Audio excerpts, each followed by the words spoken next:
नमस्कार स्टूडेंट्स।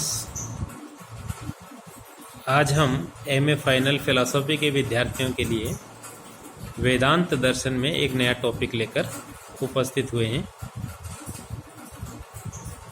हमारी जो पिछली चर्चाएं चल रही थी उसमें हमने अद्वैत वेदांत यानी शंकराचार्य के दर्शन में माया की अवधारणा पर विस्तार से चर्चा की, अध्यास पर बात की और अध्यास के अंतर्गत ही हमने भ्रम सिद्धांत का भी विवेचन किया। भ्रम नहीं बोल रहा हूं मैं, भ्रम मिथ्या ज्ञान जो होता है उसका भी विवेचन किया और हम इस निष्कर्ष पर पहुंचे कि जो ये व्यवहारिक जगत है ये सत्य नहीं है, ब्रह्म ही एकमात्र सत्ता है। ये व्यवहारिक जगत जो है वो माया है, विवर्त है, अध्यास है।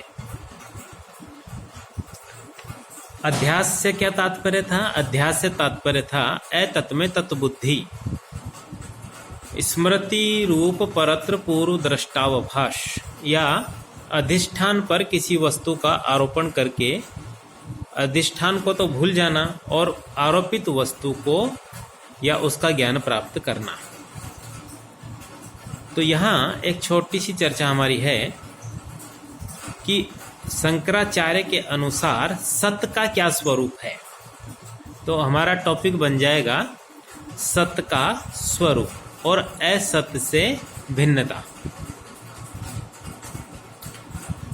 तो अद्वैत वेदांत के अनुसार सत्य वह है जिसका त्रिकाल में बाध न हो सके।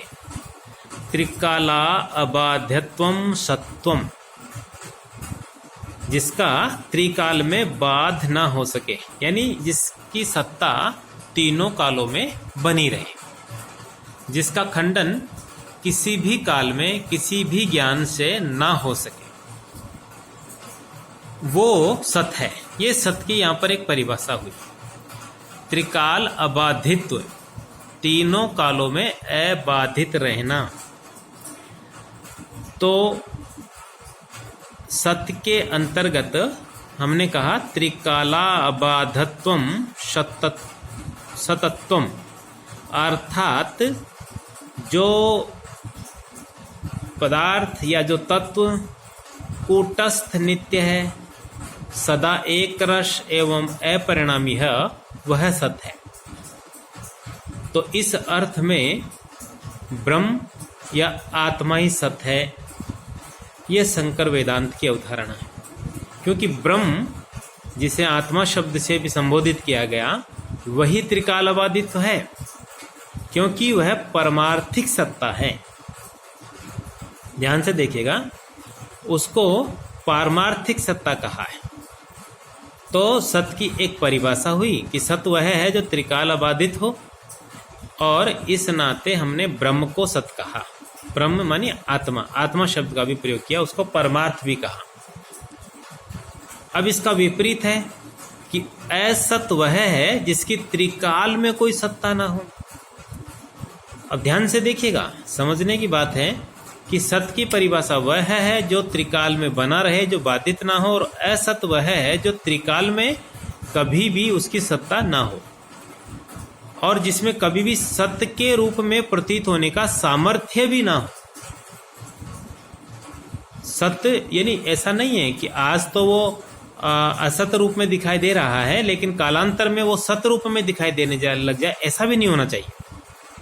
तो असत्य के संदर्भ में भी यही बात कही गई कि जो त्रिकाल में जिसकी सत्ता ना हो। अब कोई एक उदाहरण ढूंढिए कि ऐसी कौन सी वस्तु है जो कभी भी नहीं होगी। तो उदाहरण दिया है बंध्या पुत्र, यानी बांझ स्त्री का पुत्र।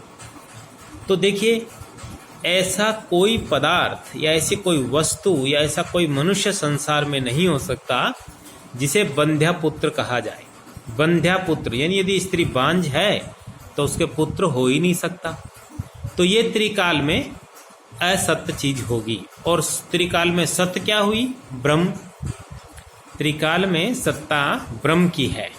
और असत में बंध्यापुत्र और एक है पुष्प, ऐसा भी एक उदाहरण आता है।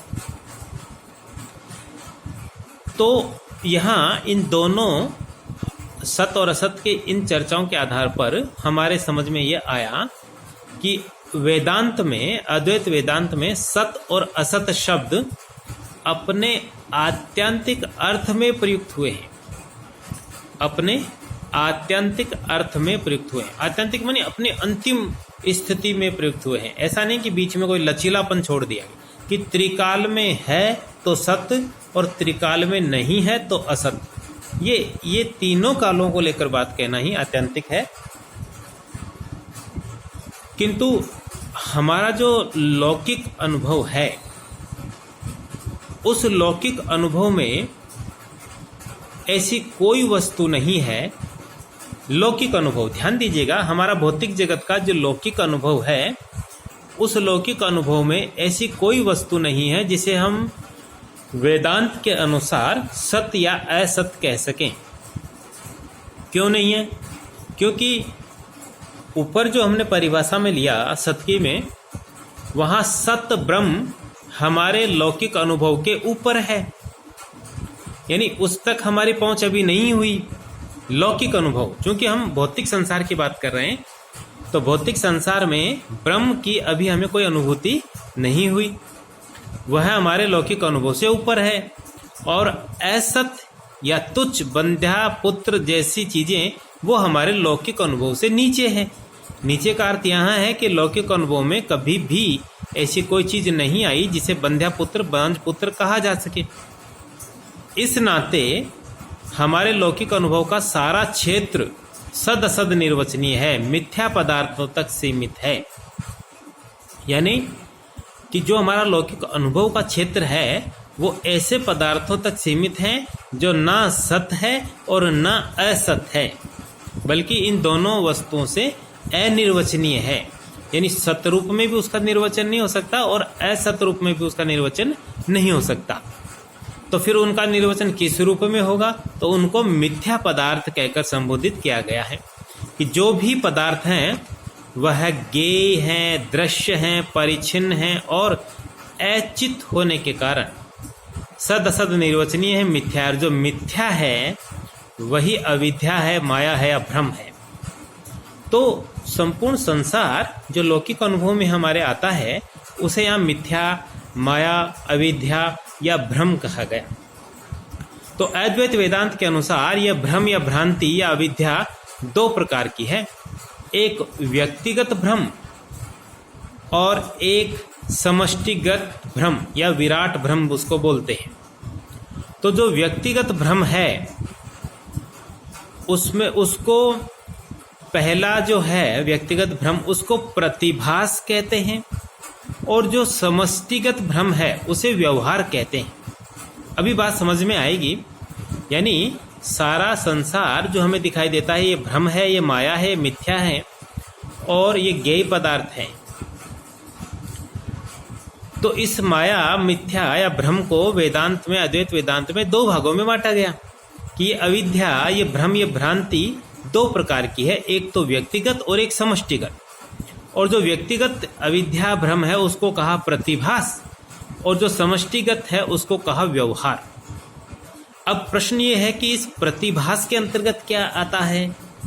तो प्रतिभास से यहाँ तात्पर्य समस्त व्यक्तिगत भ्रम और व्यवहार होते हैं।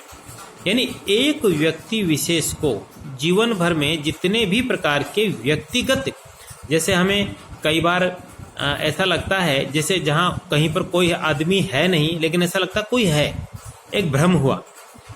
या फिर किसी ने कुछ बोला, एक भ्रम हुआ। आपने कहा, मुझे लगा आपने कुछ कहा, बोले नहीं, भ्रम हो गया।